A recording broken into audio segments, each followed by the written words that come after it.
Hi and good morning, everyone, and welcome to this year's last Coffee Corner for Clients. I'm Mona Johansen. I'm the Marketing and Communication Manager here at Coface Nordics, and I'll be guiding you through today's session. I'm joined by Karsten Wanting, our Head of Risk Underwriting. So we hope you're well settled and ready to dive into today's topic, how to assess debtor risk in an ever-changing world. And before I hand over to you, Karsten, some practical notes. So this session will last for about 30 minutes. There will be a Q&A at the end.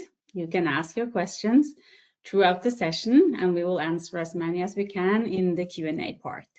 So to ask your questions, you just click on that little question mark on the top of your screen.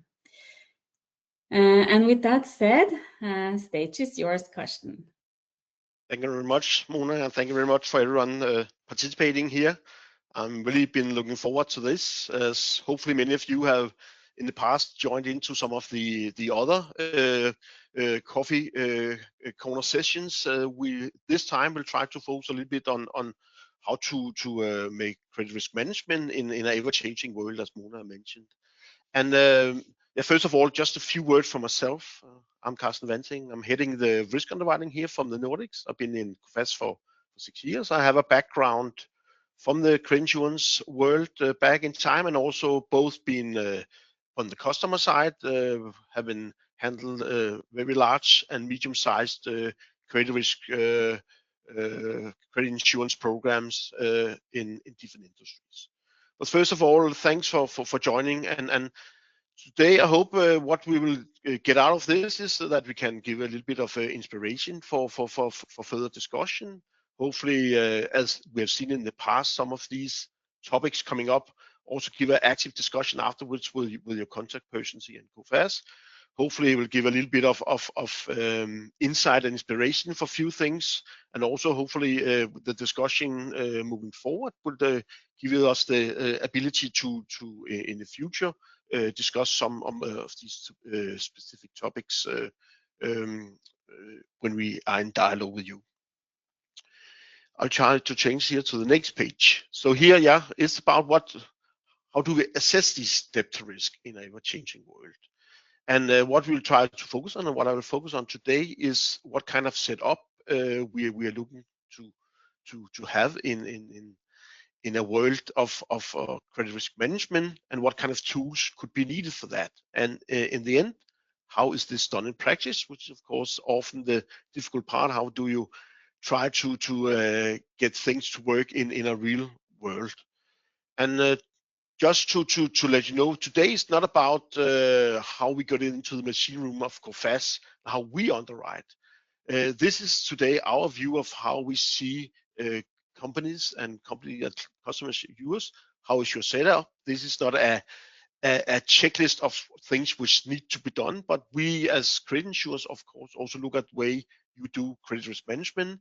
Many of you would probably have this on your mindset all the time, or most of the time. Some of them will maybe be a few of these items you use in your review of how you do debtor control and credit risk management.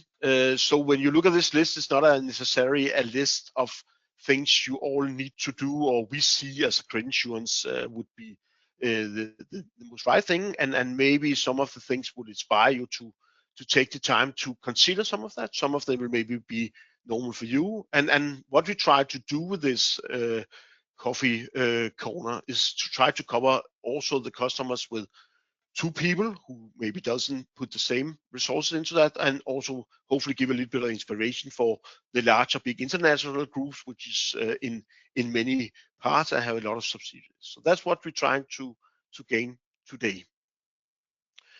So when that is said, like I said, it's not about us as credit insurance and how we underwrite. We want to give our view and inspiration to how credit risk management and what kind of things you maybe need to consider or think about, and that way around. So we try to put into 4 bulks. First of all, what is your market, to understand how you make debtor management, credit risk management. Of course, it is about the specific of that market and who you are as a company. We then try to go into how many resources is going to be used and how to be used, in what sense. And the last one, credit risk management tools, is about what do you need to be able to make your debtor risk control, and how do you want to do your credit risk management as we see it, and to put up in the air for discussions. And in the end, what kind of risk mitigation tools would you have to control the risk you have when you make debtor risks? So I'll go into the first bulk. What is your market? And when we look at that, from our point of view, when you look at that, you need to understand the exact culture you're in. It's both about the culture you are as an organization, what kind of risk appetite, as also mentioned in the second bulk, what kind of way do you want to trade? Are you trying to be in a growing organization, in a growing market? Are you trying to be a low risk market? And what kind of culture are you gaining? Are you a culture where you have a big difference between the one who want to go and sell and the one who want to control risk? So need to understand the culture around the organization and the market you are in. And in the end, it's about risk appetite. If you want to take a high risk, do you want to be stable? Do you want to be conservative? The next thing, as we see it, you need to consider is the way you sell. Maybe some of these things will be very natural to you, but try to see it with different angles. But from our point of view, it's important to know if you're trying to sell directly to the end users. Of course, it's a matter of, is it to public customers? Is it to B2C in a private market? Do you have a distribution channel? Is this a fixed channel you have been working with for many years? Do you have a lot of changes in the way you sell to direct or to the sales channel and the distributors? Is it reseller? Are they adding value to what you are doing, or are they logistic partner only?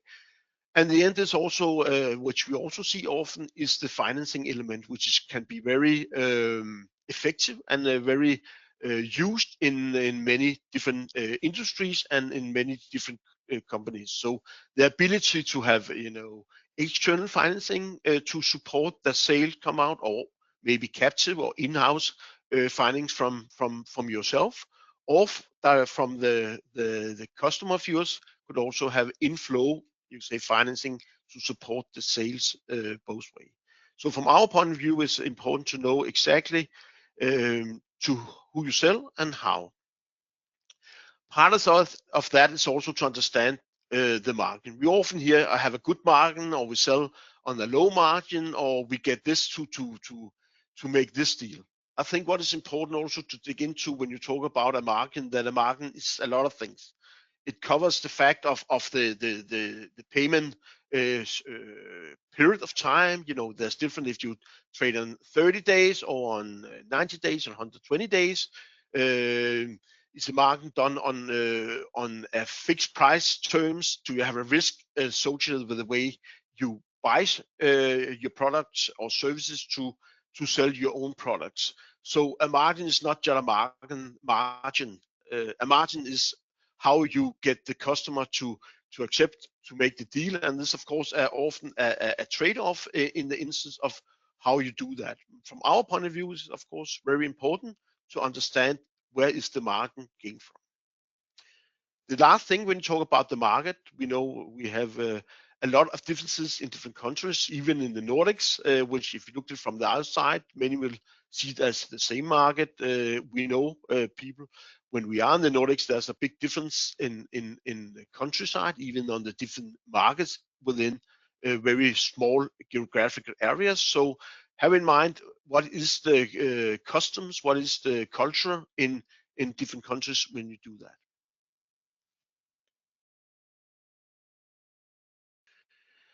Then when you talk about resources, I think first of all, it's important to know what is the purpose of why you do credit risk management. From our point of view, when we look at you as a customer, and we look at companies, we are discussing this, what is the purpose? Because if the purpose is to make the bookkeeping and allocate funds to handle the invoicing and the sales, that could be one purpose. You could also say you want to be the full expert of doing credit risk management, which would require other resources to be put into that. So what is the purpose of you doing the debtor handling or the handling of the invoicing and sale to your customers? The next thing to think about is do you look at it centralized or decentralized? Not that it's either or, it could be both, but you need to understand if you want to be the person who handle the debtor management and the credit risk management in the person, maybe is in financing only, or do we allow ourselves to put down some of that out to the business lines? Is it put into in bigger companies? Is it a treasury thing? What is it linked to? Is it about liquidity? Is it about sales strategy? Is it about risk taking? So how and where is it put?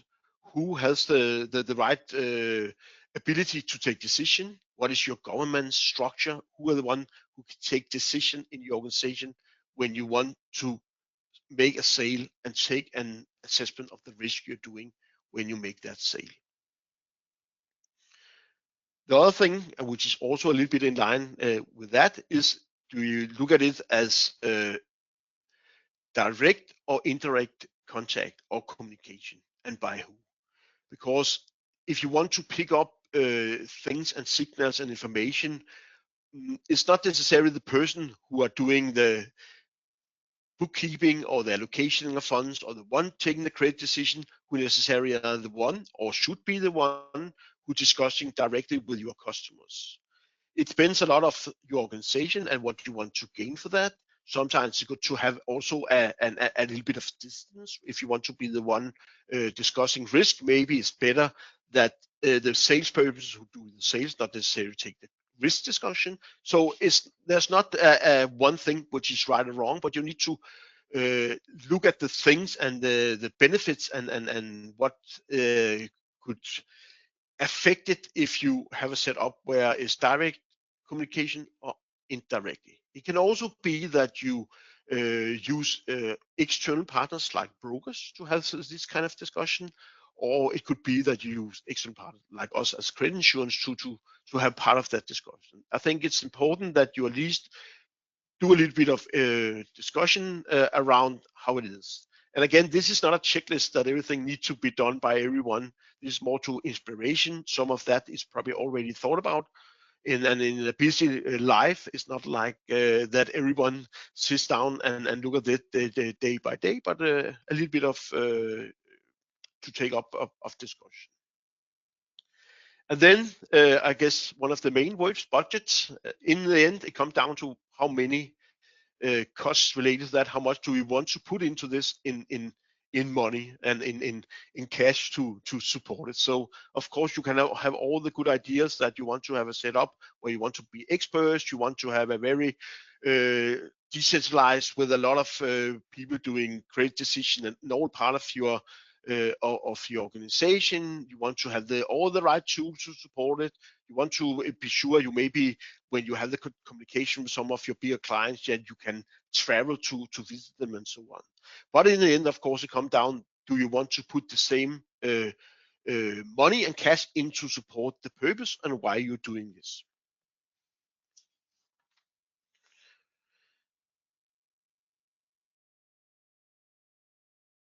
And then the next thing, what kind of tools do we want to use in your debtor control and credit risk management? From our point of view, and what we would look at and what we look at when we have the discussion with customers and others about how they do credit risk management. One of the things when you look from someone, say an external looking at people doing this, is you will always have some internal information and experience. We often hear, we know this client, we've been working with them for 20 years. We know they have a very strong sales organization in Dubai. Maybe we know that they have a very strong person who controls the sales in a certain geographical area.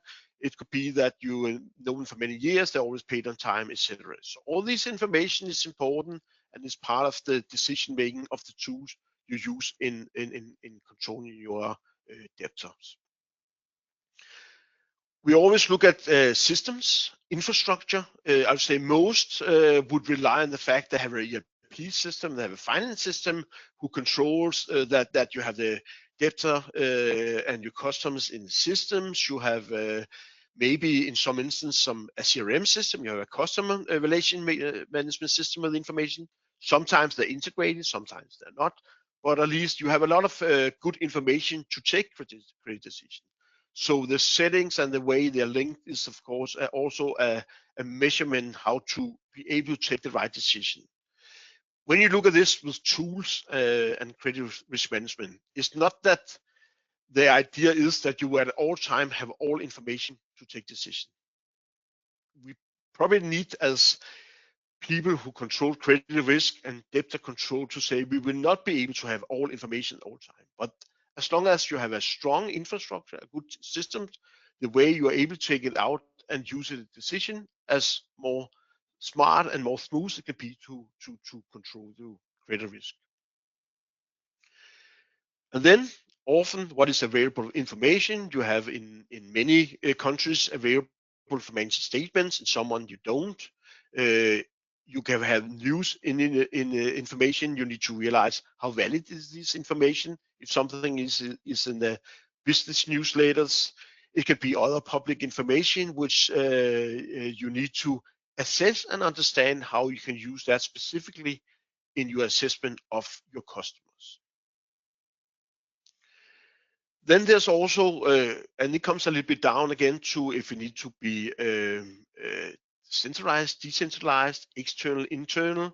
What kind of partner do you want to use? It could be that you have a broker. It can be that you use us as a credit insurance. It can be that you have someone providing you with credit information as partly or fully. You need to understand the extensive of these information you are getting, the validity of these information if in different markets. But there's a lot of systems, a lot of credit information, a lot of external people you can decide and you can consider how to use in your own setup if to be used. Then non-public information. What we often see is that people is available to get external information. It can be something about who they're trading with. It can be information about if they use how is their financing set up. If you go into more very strong details of understanding who are your counterpart. It can also be that they are able to provide you with interim financial of how things are doing. It's not that financial is always a tool to fully understand what risk you're taking, but from our point of view, from my point of view, it's also a tool who allows you to raise further questions. That means either if you have public financial information or if you get interim financial information, it can be used to add further information to understand your customer's situation and how things is doing on that basis. So what you can get of non-public information, either directly from the customer, it could also be that you in some industries have industry corporations where you're able to know something about what's going on in the specifics without is public available. So a lot of sources can be used. In the end, when we look at it, a lot of that comes down to how you assess hard facts and soft information. The information, as I mentioned before, we have been dealing with them for 20 years. It's a good payer. You know, it's part hard facts, it's part soft information. And you can get an article in a newspaper stating that now they're growing fast and very profitable. It's also information which can be used as some part hard facts, but it is necessary to understand what's behind the information you receive by through these sources. So always have in mind, is it hard fact you are looking to assess, or what is the combination between having hard facts and soft data?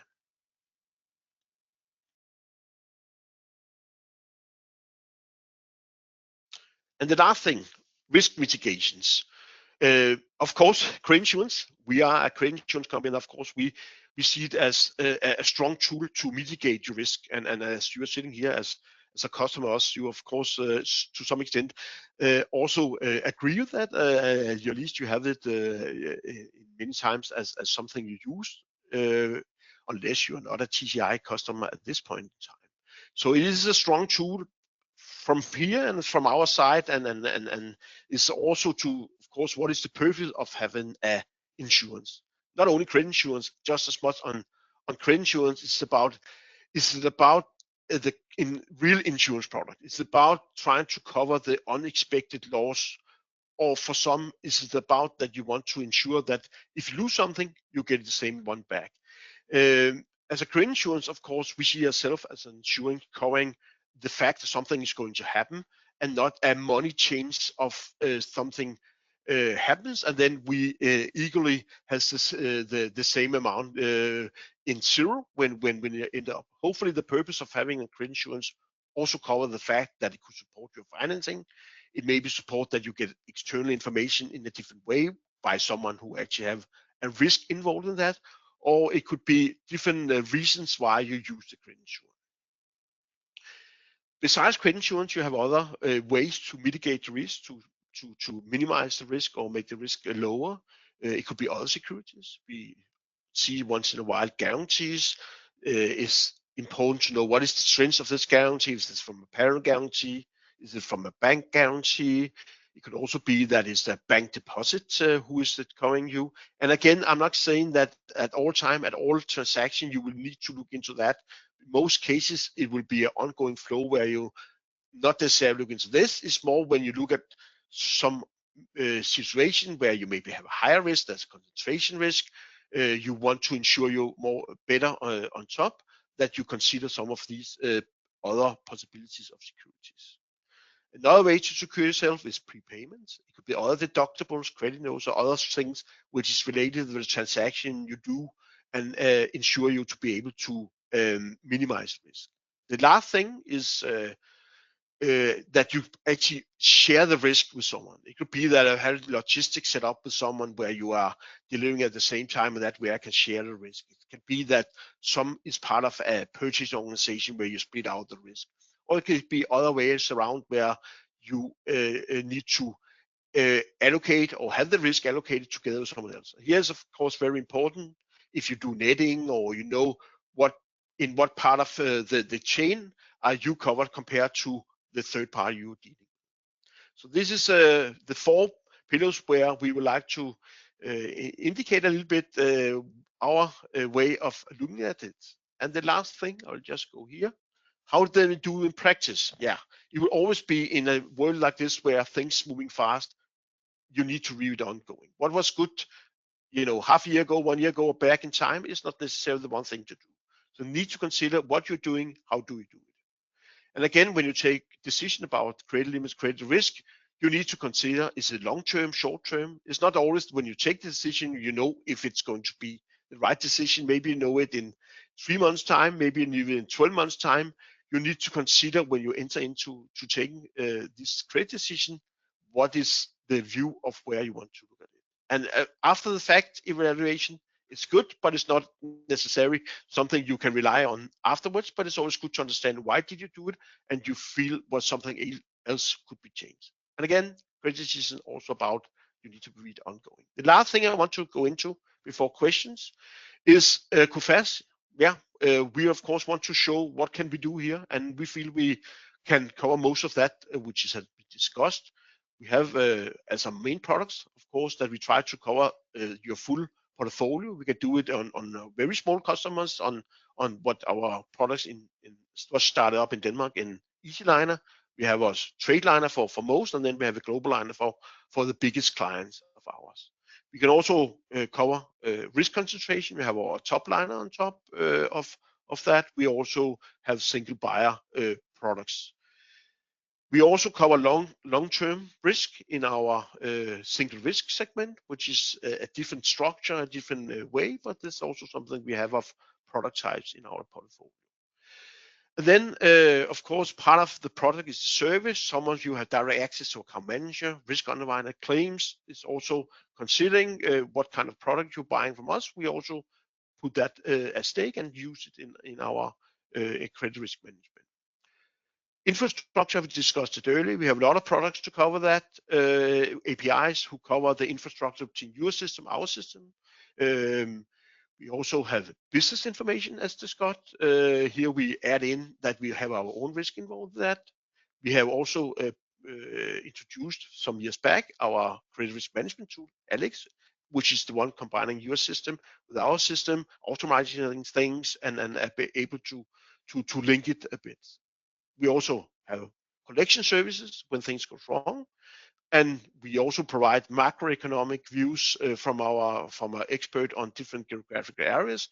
Sometimes in webinars, sometimes in one-to-one discussion on larger meetings with bigger clients where we involve that. And webinars like this, coffee discussions like this, and other webinars. So I guess this was what we had, and I had to say around these different topics. I hope it inspired a little bit and covered things, and I will give it over to you, Mona. Well, thank you so much, Karsten, for these insights. And then we are at the Q&A part. I already have a question for you, Karsten, and please still send in your questions if you have any. So this is the first one. How do you think we should weight the different type of information when we look to increase a limit? Yeah, and again, it comes down to the specific situation at who you are as a customer, what risk appetite and how you do it. But I think most important is good to start with having the facts on the table so you know what risk to be taken. So I always say it's good to know what is the risk you're trying. Can you try to quantify the risk you are running by doing this decision? But as much information you can give to take that decision, and having in mind, you will not always know that you have all. But if you know the client, you know the customer, you have a feeling about how the behavior is and do you want to pay, take that into account. It's not an easy task, but to understand who's on the other side of the table. Thank you. And the next one, how much do you see AI going to be implemented in credit risk management? That's a really good question. I would say we all try off AI. I guess we hear a lot about AI, and of course we as a underwriting person, we need to look at it with the different eyes. And it's been used in quite a lot of organizations, a lot of people gaining for that. We also use it to confess to gain information in a structured way, to use it in a different way. I think we of course need to take it step by step and not just as, I think it comes a little bit down also when Google and other search engines use it pragmatically, use it with cautious, but AI definitely is also a game changer to be able to cover a lot of information in a structured way and be able to get some background to take decision. But so I think AI will definitely also in this segment be a big part of the way to assess going forward.